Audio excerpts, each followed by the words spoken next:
Meera Chandra had 96 hours left to live when she sent the text message that would seal her fate. But when the married executive she was blackmailing decided enough was enough, her calculated game of corporate manipulation would end in a bloodbath that shocked Bangalore's tech elite. If you're fascinated by how ambition and betrayal collide in India's cutthroat startup world, make sure to subscribe and hit that notification bell for more shocking true crime stories from the dark side of success. But let's go back to February 12th, 2024, when Meera Chandra walked into NextCore Solutions' gleaming headquarters and began the scheme that would destroy 4 lives forever. The glass and steel tower in Bangalore's Whitefield district housed NextCore Solutions, a fintech startup that had become India's latest unicorn success story. The building's minimalist design and open floor plans screamed innovation and disruption, while the rooftop infinity pool and gourmet cafeteria promised employees they were part of something special.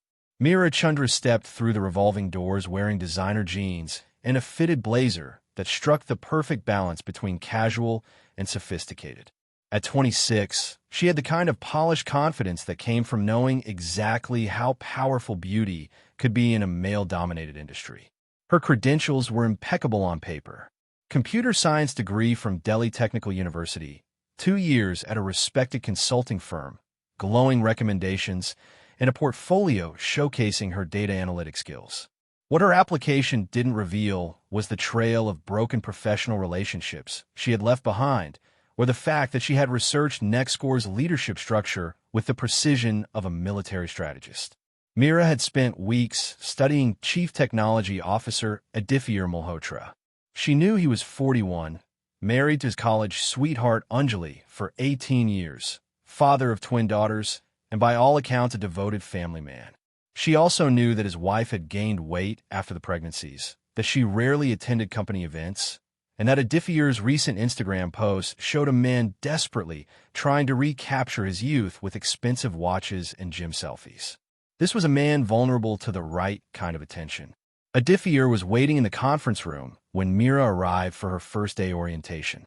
He was shorter than his photos suggested, but carried himself with the assurance of someone who had built something from nothing. His fitted shirt showed the results of personal training sessions, and his salt and pepper hair was styled in a way that suggested he cared deeply about his appearance. "Welcome to NextCore," he said, his handshake firm and professional. "I personally approve your hire. Your analytics background is exactly what we need for our expansion." Meera held his gaze just a fraction longer than necessary. "I'm excited to prove you made the right decision, Mr. Malhotra." She had been hired as a senior data analyst, but from day one, Meera operated with a different agenda. She studied Aditya's patterns obsessively, noting when he arrived at the office, when he took lunch, which projects excited him, and crucially, when his wife called during the day.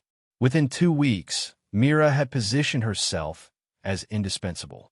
She volunteered for the high-visibility projects Aditya was personally overseeing, stayed late to review code with him, and made sure to seek his mentorship on career development. But her real skill was in the subtle art of making a married man feel seen. She would laugh genuinely at his technical jokes that others found boring, ask thoughtful questions about his vision for the company, and occasionally mention how refreshing it was to work with someone who actually understood innovation. Aditya began finding excuses to stop by her workstation. Initially, it was about project updates, but gradually the conversations shifted to more personal territory. His frustrations with investors who didn't understand his vision, his concerns about work-life balance, his nostalgia for the early startup days when everything felt possible. The first boundary was crossed during a product launch crisis in March.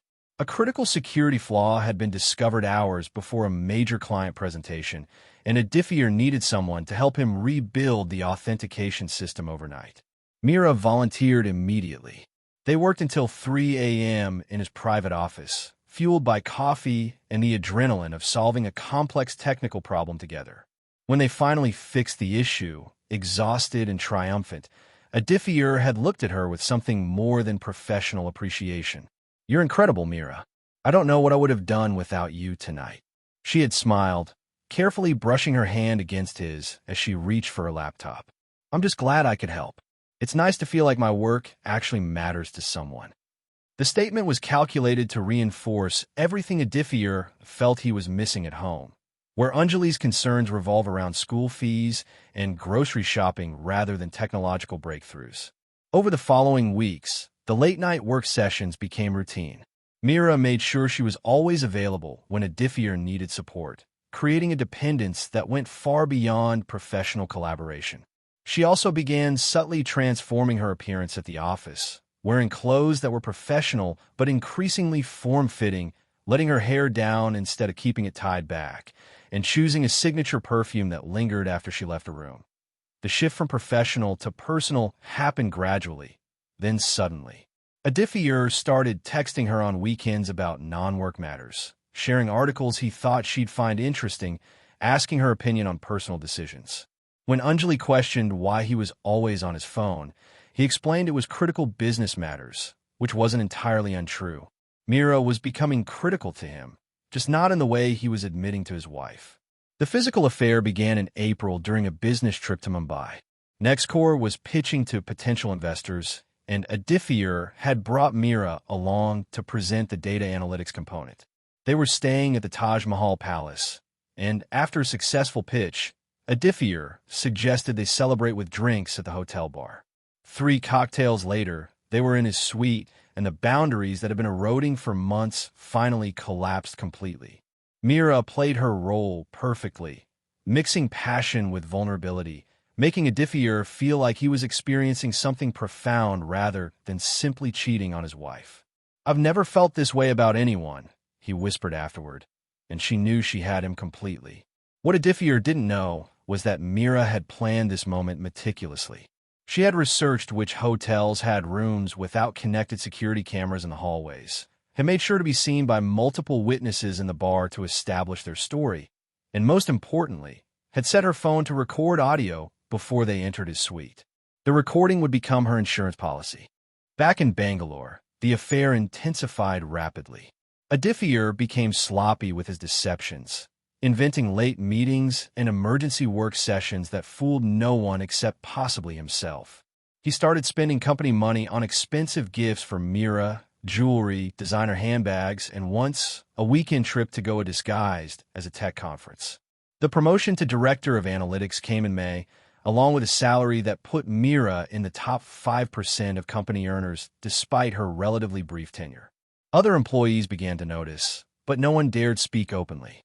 Aditya's position as CTO and co-founder made him untouchable, and Mira's rapid ascent seemed to prove that keeping quiet was the smart career move. But someone was watching very carefully. Anjali Malhotra had been married long enough to recognize when her husband was lying. The late-night texts, the sudden interest in his appearance, the emotional distance, all pointed to an affair.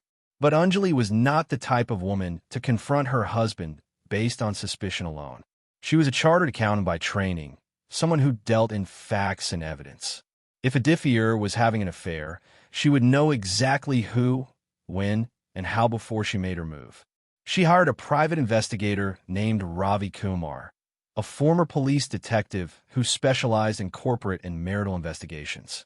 Within 2 weeks, he provided her with photographs, hotel records, and a detailed timeline of her husband's betrayal. The evidence was comprehensive and devastating. But what pushed Anjali from hurt spouse to something far more dangerous was discovering Mira's history. Ravi's investigation revealed that this wasn't Mira's first time seducing a married executive. At her previous company, she had conducted an affair with a senior vice president that ended when his wife discovered it. Mira had threatened to file sexual harassment charges unless she received a generous severance package. The company had paid her 15 lakh rupees to go away quietly. Before that, during her internship at a consulting firm, she had been involved with a married partner who had gotten her the full-time position.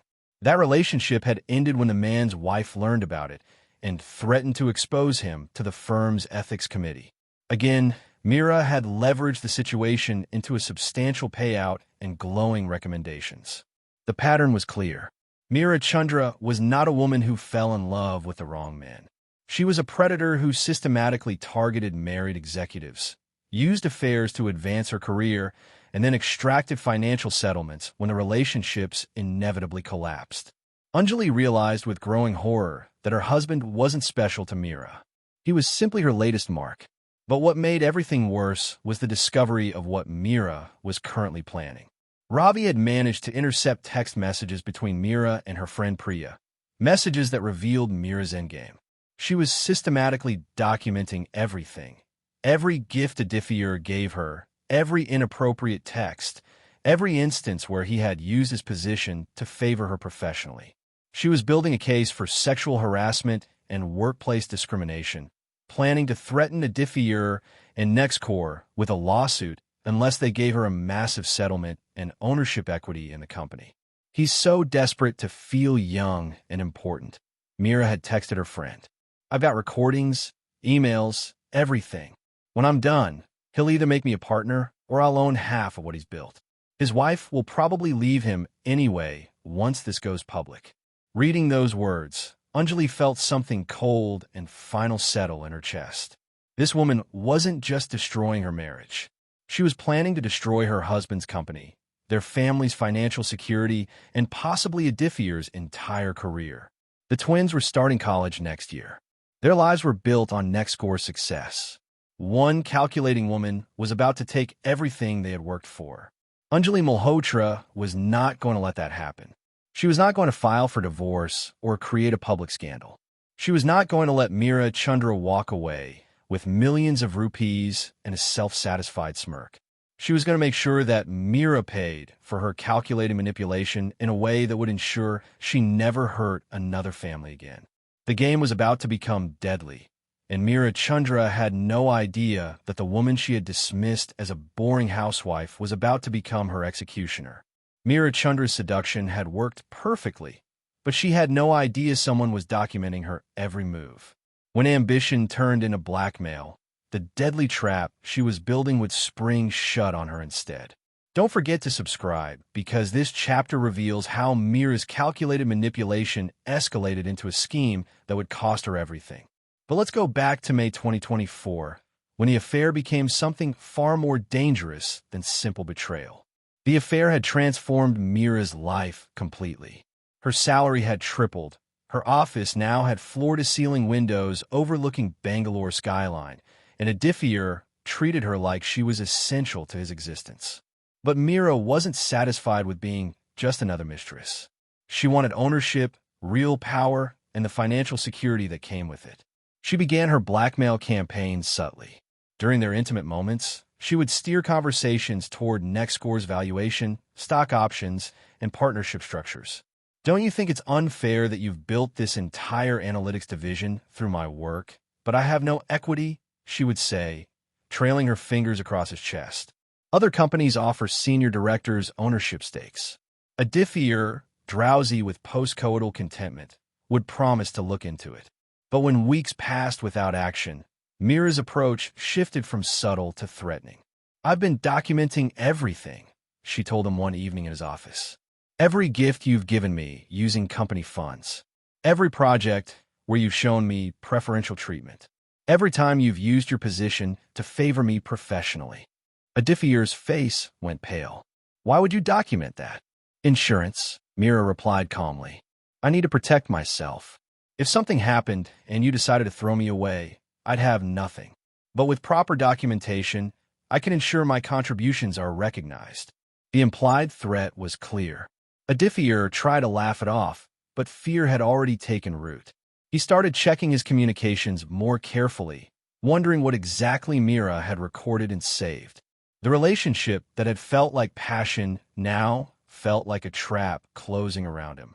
Meanwhile, Anjali was executing her own plan. She had studied Meera's patterns and discovered a crucial vulnerability. Meera's friend Priya, the one she texted so freely about her schemes, was actually Anjali's former college roommate. One carefully arranged coffee meeting later, and Priya was horrified to learn that her friend was planning to destroy a family. "She told me Aditya was single," Priya said, shaking. She said it was a real relationship. Anjali showed her the messages Meera had sent, the cold calculations behind every move.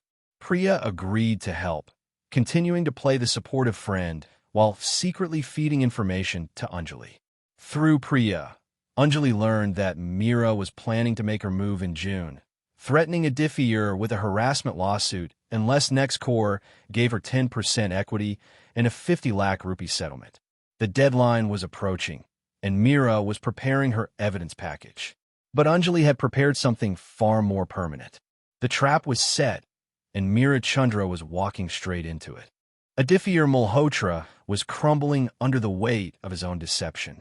By late May, he had stopped sleeping properly, his hands trembled during meetings, and the fear in his eyes was becoming visible to everyone around him. Meera's blackmail demands had escalated from subtle hints to explicit threats. She wanted 10% equity, 50 lakh rupees, and a guaranteed position as VP of Analytics by the end of June. If he refused, she would file a sexual harassment complaint and release the recordings she had made. Adifir tried to confide in someone, but who could he tell? His wife would divorce him. His investors would question his judgment. His board would demand his resignation. He was trapped in a cage of his own making, and the woman holding the keys was smiling like a predator who had already won. What he didn't know was that Anjali had already made her move.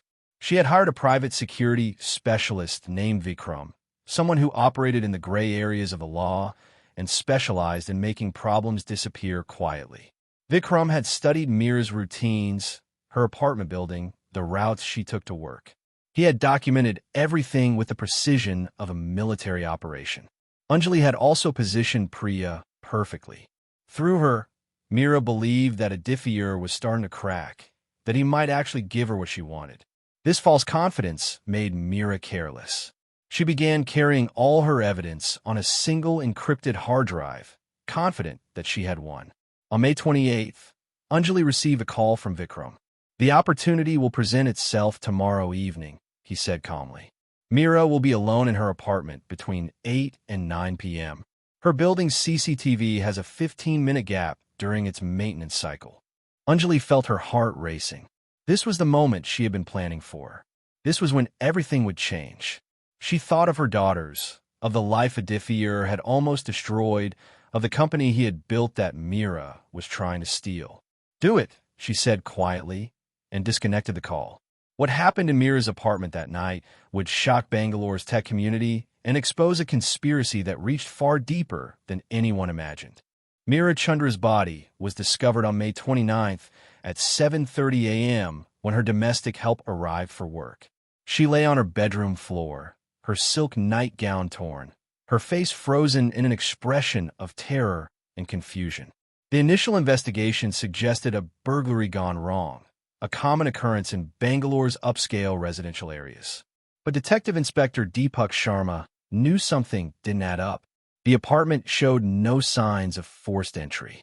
Meera's jewelry, her laptop, and her expensive handbag remained untouched on the nightstand. Only one item was missing, a small encrypted hard drive that had been kept in her safe deposit box at the bank. Whoever killed Meera knew exactly what they were looking for. The forensic evidence suggested a struggle, but it was brief and professional. Meera had been strangled with a silk scarf, likely her own, and the killer had left no fingerprints, no DNA, nothing that could lead to identification. The security footage from the building showed a gap between 8:15 and 8:30 p.m., exactly when the maintenance crew was cycling the cameras. Someone had inside knowledge of the building's security system. When Sharma began interviewing her colleagues at NextCore, Adifir's name kept surfacing. Multiple employees mentioned the affair, the preferential treatment, the tension between them in recent weeks. Security logs showed that Meera had sent Adifir multiple messages threatening to expose him if he didn't meet her demands.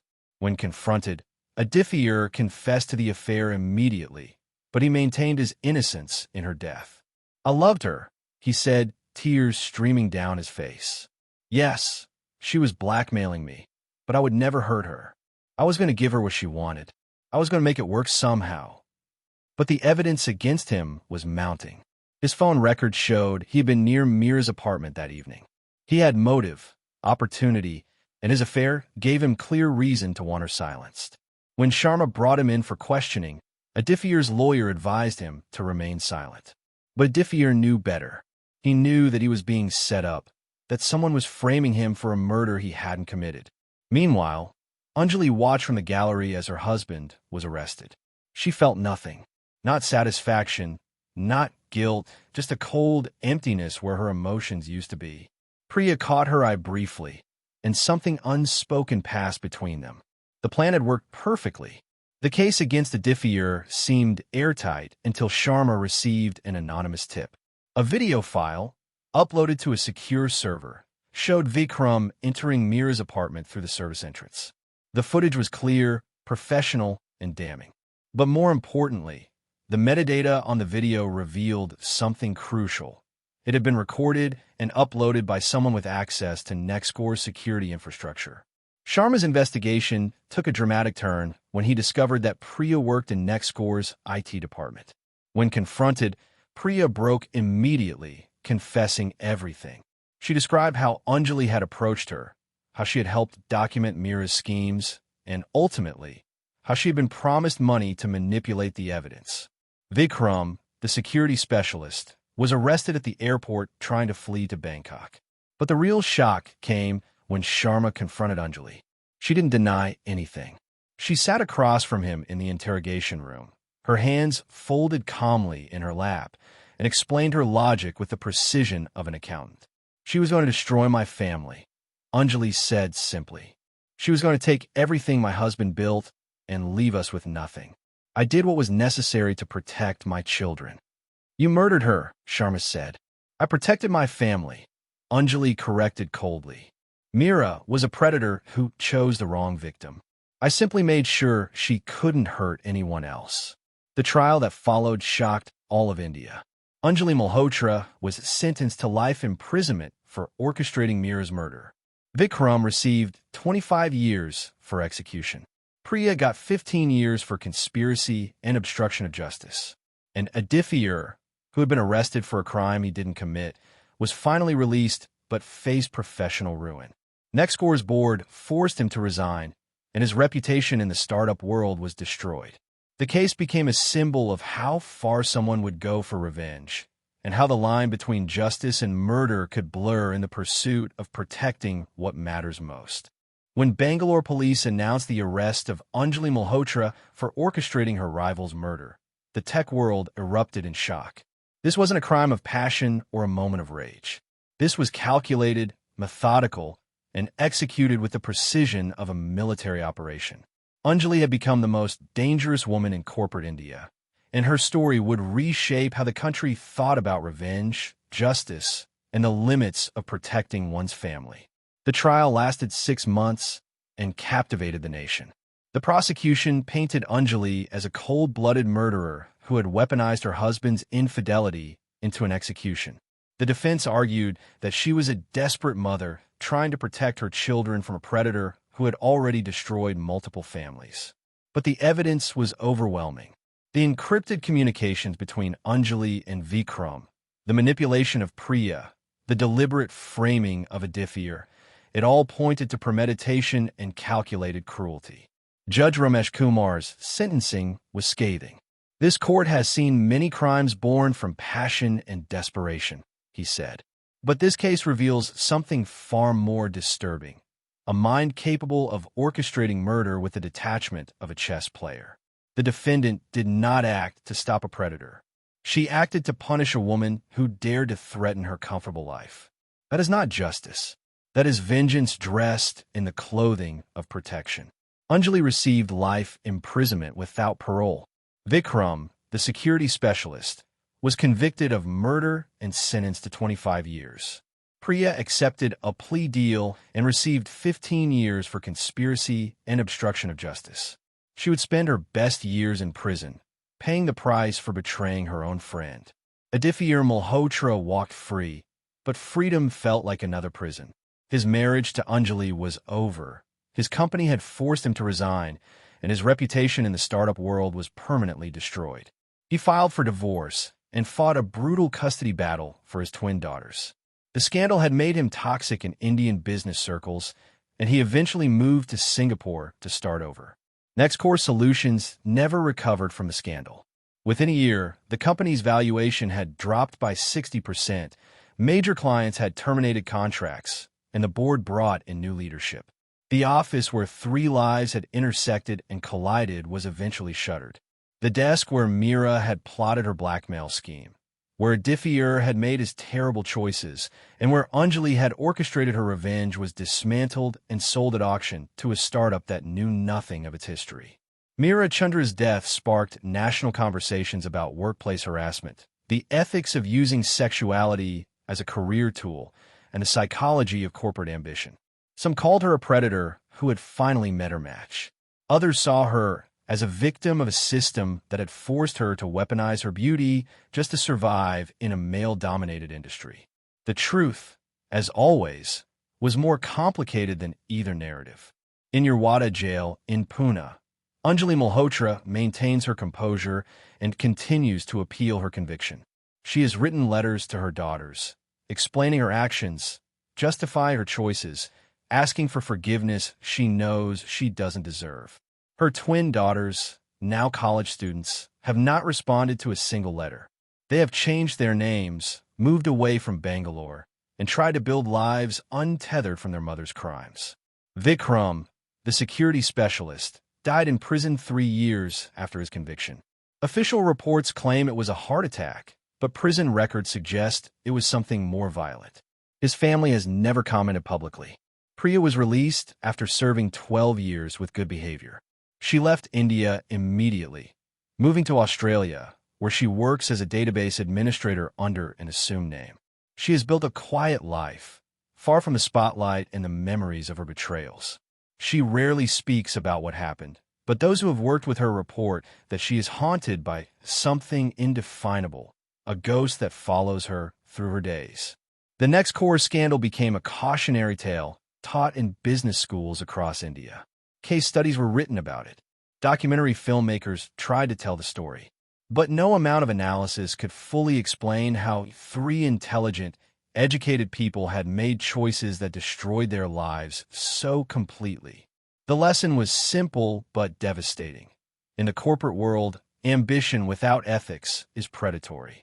Betrayal without consequence is possible, but only briefly. And revenge, no matter how perfectly orchestrated, always leaves scars that never fully heal. Mira Chandra had learned too late that playing with fire in the boardroom doesn't end with promotion.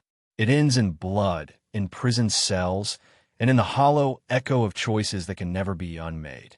The fairy tale of corporate success had become a nightmare, and everyone who touched it had been burned by the flames.